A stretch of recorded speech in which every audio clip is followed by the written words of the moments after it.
சிறு முதலீட்டு படங்கள் வந்து வெற்றி அடைஞ்சாதான் பொதுவாக ஒரு சினிமா ஆரோக்கியமாக இருக்கும் திரையுலகம். இப்போ பெரிய படம் நினைக்கிறது ஆஃப்டர் ரிலீஸ் ஓடலைன்னா அது சின்ன படமாயிருது. சின்ன படம் நினைக்கிறது ரிலீஸ்க்கு அப்புறம் பெரிய படமாகுது வசூலில். ஆனால் இப்போ என்னன்னா ஃபர்ஸ்ட் காப்பி எடுக்கிறது விஷயம் இல்லை, அந்த படத்தை ஆடியன்ஸுக்கு கொண்டு வந்து சேர்க்கறது தான் மிகப்பெரிய சிரமமாக இருக்குது. இங்கிலீஷ் படமே நம்ம வீட்டுக்கு வந்து வாசலுக்குள்ளே வந்துடுச்சு. அதனால இங்கிலீஷ் படங்களை இங்கிலீஷ் படம் மாதிரி எடுக்கிற படங்கள் நமக்கு தேவையில்லை. எது இப்போ தேவைப்படுதுன்னா தமிழ் படம் மாதிரி எடுக்கிற படங்கள் தான் எனக்கு தேவைப்படுது. இந்த மிக்சிங் காதல் திரைப்பட இசை வெளியீட்டு விழாவுக்கு வருகை தந்துள்ள பத்திரிகையாளர்கள், ஊடகவியலாளர்கள், திரைப்பட கலைஞர்கள் மற்றும் சகோதரர்கள், நமது பல்வேறு அமைப்புகளைச் சேர்ந்த அனைத்து நிர்வாகிகளுக்கும் என்னுடைய மாலை வணக்கம். இந்த விழா சிறப்பாக நடக்க வேண்டும். நண்பர் இஸ்மாயில் எனக்கு மிக நெருங்கிய நண்பர். அவர் சொன்னார், இன்றைக்கி நீங்கள் இந்த விழாவுக்கு வரணும். நான் சொன்னேன், ரொம்ப நாள் வந்து கழிச்சு ஒரு படம் பண்ணியிருக்கேன், எப்படி நான் வந்துடுறேன்னு சொன்னேன். அப்புறம் கடைசியாக சொன்னார், இன்றைக்கி வந்து விழா வச்சிருக்கேன்னு 2 நாள் முன்னாடி சொன்னார். பரவாயில்ல, இப்போ வந்துடுன்னு. ஆக்சுவலாக உண்மையாக வந்து இன்றைக்கி ஒரு வேலண்டைன்ஸ் டே. நாங்கள் லவ் பண்ணி கல்யாணம் பண்ணி டின்னருக்கு ஒய்ஃபை கூப்பிட்டு போகிறேன்னு சொல்லியிருந்தேன். அதுக்காக அவங்க ஊர்லேருந்து வேறு அவங்க வந்திருக்காங்க. நான் சொன்னேன், உன்னோட மிக்சிங் காதல் பண்ணி என் கால் பிரேக் பண்ணிடாதரா, என்னை சீக்கிரம் கொஞ்சம் அமுச்சு விட்டுரு அப்படின்னு சொன்னேன். 6:30 மணிக்கு வாங்கண்ணே, நீங்கள் 7 மணிக்கு போங்கண்ணே. நான் சரி ஓகே. நான் வந்து 6:30 மணிக்கு ஷார்ப்பாக வந்தேன். 7:30 மணி வரைக்கும் உள்ளே கூப்பிட்ற மாதிரியே இல்லை. பரவாயில்ல. இருந்தாலும் வந்து சில நேரங்களில் வந்து நம்மளுடைய வருகை ஒருத்தரை வந்து சந்தோஷப்படுத்துதுன்னா, நம்மளுடைய வருகையை வந்து அவங்கள வந்து கௌரவப்படுத்துதுன்னா, அதனால் கொஞ்சம் நேரம் தாமதிக்கிறது பரவாயில்லைங்கிறதுனால, அதுவும் நம்ம வந்து இது மாதிரி ஒரு சிறிய படங்களுக்கு சில விருந்தினர்களோ சில பிரபலங்களோ வந்து அவங்களை வாழ்த்தும்போது, அவங்களுடைய பல திரைப்படங்களும் ஒரு வெளிச்சத்தை நோக்கி போகும்போது அவங்க வாழ்க்கையும் சிறப்பாக அமையுங்கிற ஒரு எண்ணத்தில் நாங்கள் எல்லாருமே வந்து இந்த நிகழ்ச்சியில் கலந்து ஒத்துக்கிட்டோம். படம் பார்க்கும்போது ஒரு சிறந்த திரைப்படத்தை உருவாக்குற ஒரு முயற்சியில் ஈடுபட்டிருக்காரு இஸ்மாயில் தெரியுது. உண்மையாக வந்து மியூசிக் டைரக்டர்ஸ்க்கு ஒரு வாழ்த்துக்கள். நல்லா இருந்தது. சேலத்து மாம்பழமேன்னு கேட்கும்போது அதை வந்து ஒரு ஓப்பனிங் நல்ல கேட்சி வேர்ட்ஸ் போட்டு அதை சிறப்பாகவும் பண்ணியிருக்காங்க. சினிமாடோகிராஃபி பண்ணவங்களுக்கும் என்னோடய வாழ்த்துக்கள். இஸ்மாயில் வந்து மிக சிரமப்பட்டு இந்த படத்தை எடுத்து வந்து முடிச்சிருக்காங்க. இன்றைக்கி திரைப்படங்கள் வந்து உண்மையாகவே வந்து ஒரு கொரோனா பீரியட் மாதிரி ட்ராவல் பண்ணிக்கிட்டு இருக்கு. திரைப்படங்களோட தேவை சமூகத்துக்கு அதிகமாக இருக்குது. இங்கே இருக்கிற நாம் எல்லாருமே வந்து சினிமா பார்க்காத யாருமே இல்லை. எல்லா படத்தையும் எல்லாரும் பார்க்குறாங்க. ஆனால் அவங்க எதில் பார்க்குறாங்கன்னு தான் வந்து தயாரிப்பாளருக்கு தெரியல. பல்வேறு வகையில் அதுக்கான வருமானங்கள் வந்து திரைப்படத்துறைக்கு வந்துக்கிட்டே இருக்குது. ஆனால் அந்த தயாரிப்பாளருக்கு மட்டும் அதனுடைய வருமானம் வந்து சேராத ஒரு வழிவகையாக அந்த திரைப்படத்துறை இருக்குது. காலையில் நான் ஒரு இன்டர்வியூ கொடுக்கும்போது சொல்லியிருந்தேன், நம்ம வந்து ஒரு வருடத்துக்கு ஒரு 3000 கோடி ரூபாய் நம்மளுடைய ஆண்டு வருமானம் திரைப்படத்துறை மூலமாக வந்து வருமானம் வந்துட்டு. இப்போ 3000 கோடி அப்படி சொல்லும்போது ஒரு ஜிஎஸ்டின்னு பார்த்தா ஒரு 540 கோடி ரூபா திரைப்படத்துறை மூலமாக மத்திய மாநில அரசுக்கு போய் சேருது. 18% டேக்ஸ்னு வரும்போது, 8% லோக்கல் பாடின்னு வரும்போது ஒரு 100 கோடி ரூபா மாநில அரசுக்கு போய் சேருது. அப்போ இவ்வளோ பெரிய ஒரு இண்டஸ்ட்ரி இது வந்து வெறும் ஜிஎஸ்டி ப்ளஸ் லோக்கல் டேக்ஸ், இது இல்லாமல் வருமான வரிகள் மூலம் அது ஒரு 400-500 கோடி ரூபாய்க்கு வந்துட்டு ஒரு ஏறக்குறைய ஒரு 1000 கோடி ரூபாய் வந்து வருமானம் வரியாக செலுத்தி கொண்டிருக்க ஒரு துறை வந்து ஒரு ஸ்ட்ரக்சர் இல்லாத ஒரு பாடியாக இயங்கிக்கிட்டு இருக்கு. அதனால் வந்து இப்போ என்னென்னா, இந்த படம் நல்ல படம். அந்த படத்தை வந்து திரைப்படத்துறை தேட்டரில் பார்க்கலாம்னா எந்த ஷோ எந்த நேரத்தில் ஓடுதுன்னு ஆடியன்ஸ் தெரியாது. இதுக்கு ஒரு புலன் விசாரணை பண்ண வேண்டியதாக இருக்குது. என்னோடய படம் எந்த இப்போ வந்து ஒரு பிளாசாவில் ஓடுது, நான் சொல்கிறேன், சார் என் படம் பிளாஸா ஓடுது பாருங்கள் அப்படின்னு சொல்கிறேன். எந்த ஸ்க்ரீன்ப்பா? Screen number 5. அங்கே போனால் அது 3 மணி ஷோவா 11 மணி ஷோவா? நேற்று 11 மணி இருக்குது, இன்னைக்கு 3 மணிக்கு இருக்குது. அதாவது எப்போ வேணாலும் எடுத்து சொருவிக்கலாம் அப்படிங்கிற மாதிரியே ஒரு எந்த வித கேப்பாரம் இல்லாமல் எந்த ஒரு பாதுகாப்பும் இல்லாத இன்றைக்கி திரைப்படங்கள் இருக்குது. அது குறிப்பாக இது போல் சிறிய திரைப்படங்கள். அப்போது இஸ்மாயில் மாதிரி இருக்கிற திரைப்பட கலைஞர்களுக்கு புதுசாக வரவங்க, நான் எங்களுடைய வருகை எப்போ எங்களுக்கு இவ்வளோ கஷ்டம் இல்லை, படம் எடுக்கிறது தான் கஷ்டம். அந்த ஃபஸ்ட் காப்பி வந்துருச்சுன்னா எப்படி இருந்தாலும் அந்த படம் ரிலீஸ் ஆகிடும். இந்த ஃபஸ்ட் காப்பி வர வரைக்கும் தான் கஷ்டம், நான் சினிமா துறையில் இருக்கிற வரைக்கும். ஆனால் இப்போ என்னென்னா ஃபஸ்ட் காப்பி எடுக்கிறது விஷயம் இல்லை, அந்த படத்தை ஆடியன்ஸுக்கு கொண்டு வந்து சேர்க்கறது தான் மிகப்பெரிய சிரமமாக இருக்குது. அப்போது திரைப்பட கலைஞர்கள் வந்து இது போன்ற ஒரு சிறிய திரைப்படங்கள் எடுக்கும்போது 2 விஷயங்களை அவங்க வந்து கவனத்தில் கொள்ளணும். ஏன்னா இப்போ வந்து இங்கிலீஷ் படம் மாதிரி எடுக்கிறேன், இங்கிலீஷ் படமே நம்ம வீட்டுக்கு வந்து வாசலுக்குள்ளே வந்துடுச்சு. அதனால் இங்கிலீஷ் படங்களை இனிமேல் ஜனங்கள் வந்து இங்கிலீஷ் படம் மாதிரி எடுக்கிற படங்கள் நமக்கு தேவையில்லை. அந்த படங்களை நான் வந்து வீட்லேயே நெட்ஃப்ளிக்ஸ்லேயும் அமேசானில் நான் வந்து பார்த்துக்கிறேன். அது மாதிரி அந்த ட்ரெண்ட் எது இப்போ தேவைப்படுதுன்னா தமிழ் படம் மாதிரி எடுக்கிற படங்கள் தான் எனக்கு தேவைப்படுது. அதுதான் நீ வருகின்ற இளைஞர்கள் வந்து அதை வந்து கலைஞர்கள் இது மாதிரி ஷார்ட் ஃபில்ம், அதாவது குறைந்த பட்ஜெட்டில் முதலீட்டில் இப்போ தயாரிக்கின்ற இயக்குகின்ற இளைஞர்களும் கலைஞர்களும் உணர்ந்துக்கணும். ஏன்னா இன்றைக்கி இதே கல்ச்சரோட இந்த படத்தை பார்க்கணும் உலகம் முழுக்க இருக்கிற மக்கள் விரும்புகிறாங்க. அன்றைக்கி தமிழ் படத்தை அர்ஜென்டினாவில் ஒரு தியேட்டரில் பார்க்க முடியாது, அர்ஜென்டினாவில் ஒரு கிராமத்தில் அந்த படத்தை பார்க்க முடியாது. அதுபோல் அர்ஜென்டினாவில் ஒரு படத்தை நான் பார்க்க முடியாது முன்னாடி. ஆனால் இன்றைக்கி உலகத்தில் இருக்க எந்த படத்தையும் எங்கேருந்து வேணாலும் யார் வேணாலும் பார்க்கலாம். அப்போ அந்தந்த மொழியோட கலாச்சாரங்களை, அந்தந்த மொழியோட பண்பாடுகளை, அந்தந்த மொழியோட மக்களோட விஷயங்களை தெரிஞ்சுக்கணும்னு உலகத்தில் இருக்க எல்லாரும் விருப்பப்படுறாங்க. அப்போது நம்மளோட அடையாளங்களோட ஒரு சிறிய படத்தை அந்த கண்டென்ட் வைஸ் வந்து சிறப்பாக இருக்கிற மாதிரி அந்த படங்கள் நம்ம உருவாக்கணும்னா அதுக்கு உலக அளவில் அதுக்கு உண்டான வரவேற்பு இருக்குது என்பதை வந்து நம்மளுடைய இளைஞர்களும் நம்மளுடைய புதுசாக அந்த திரைப்படத்துறைக்கு வர கலைஞர்களும் வந்து உணர்ந்து கொள்ள வேண்டும். இந்த படத்தை உண்மையாகவே வந்து படம் பார்க்கும்போது தெரியுது வந்து இஸ்மாயிலோட மேக்கிங் வந்து டைரக்ஷனை விட அது வந்து ஆர்கனைஸ் பண்ணுறது தான் அவர் ரொம்ப கஷ்டப்பட்டுருக்காரு மாதிரி தெரியுது. அவர் உள்ளே வந்து அந்த ஷார்ட்ஸில் பார்க்கும்போது மிக சிறப்பாக தெரியுது. ஆனால் நல்ல வேலையை இதில் வந்து ஒரு 4-5 கலைஞர்கள் வந்து புதுசாக கொண்டு வந்திருக்காரு. அவரே வந்து முதல்ல வந்திருக்காரு. அது மட்டும் இல்லாமல் தன் மேலே உள்ள நம்பிக்கையில் அப்போ நிறைய பேரை இன்ட்ரடியூஸ் பண்ணியிருக்காரு. எல்லாருமே வந்து மிக அழகாக அவங்களுக்கு கொடுத்த பாத்திரத்தை வந்து மிக சிறப்பாக பண்ணியிருக்காங்க. இதை வந்து எப்படி வந்து இன்றைக்கி இருக்கிற உண்மையிலே ரொம்ப சந்தோஷமான விஷயம் என்னென்னா இவ்வளோ கேமராக்கள் இந்த திரைப்படத்துக்கு வந்திருக்குங்கிறதே எனக்கு ரொம்ப சந்தோஷமாக இருக்குது.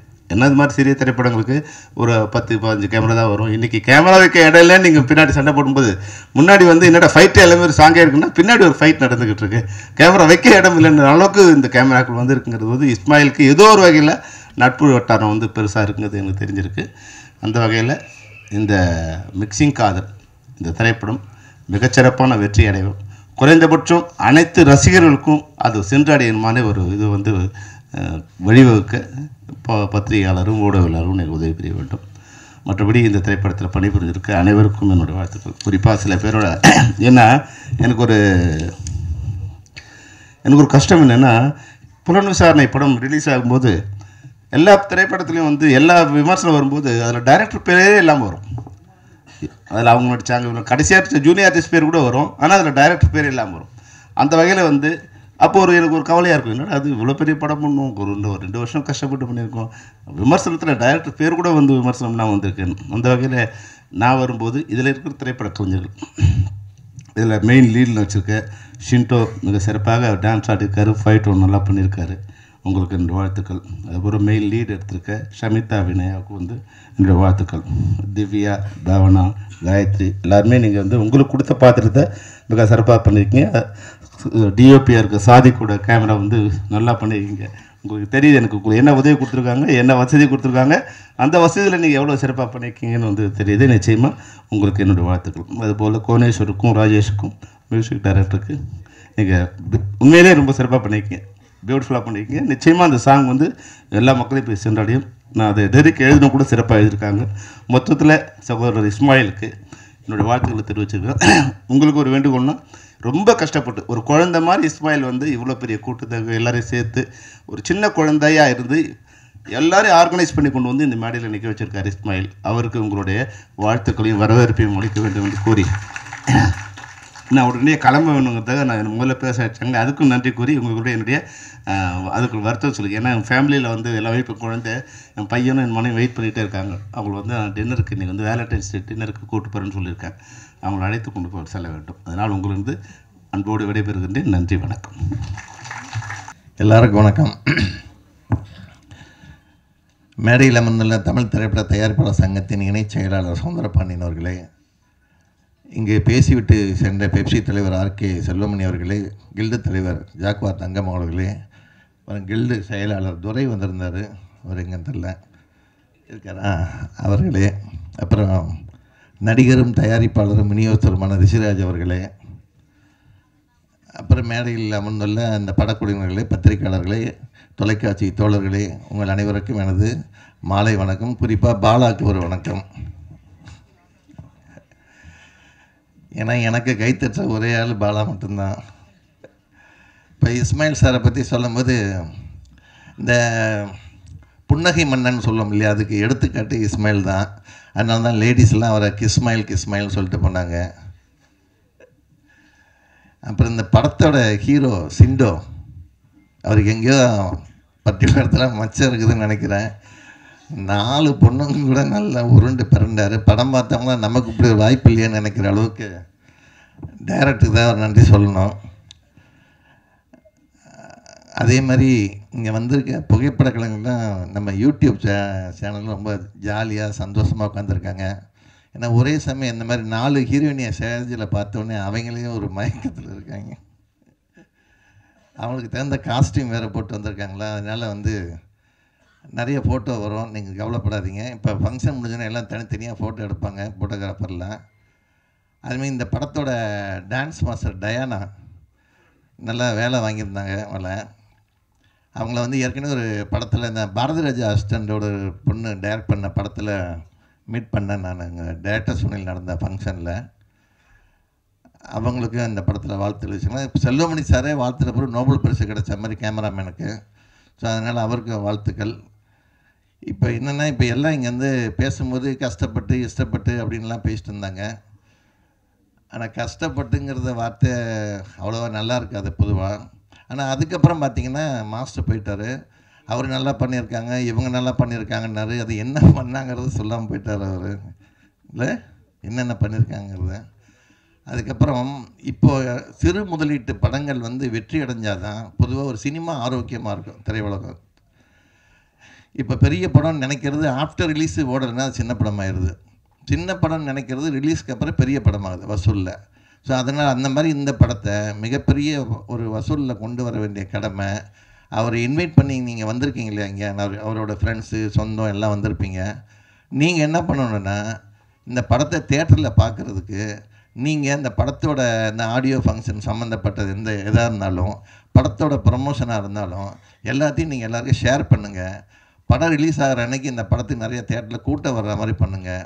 ஏன்னா இப்போ படம் தேட்டர் கிடைக்குதுன்னா நம்ம ஒரு 30 டிக்கெட்டு 40 டிக்கெட்டு எடுத்தால் தான் தேட்டரில் வந்து அந்த ஷோவே கொடுக்குறாங்க. அதே மாதிரி எந்த ஷோ எந்த டைமில் இருக்குங்கிறது தெரிய மாட்டேங்கிறது ஒரு மிகப்பெரிய குறைபாடு தான் அது. அதெல்லாம் கொஞ்சம் சரி பண்ணணும்.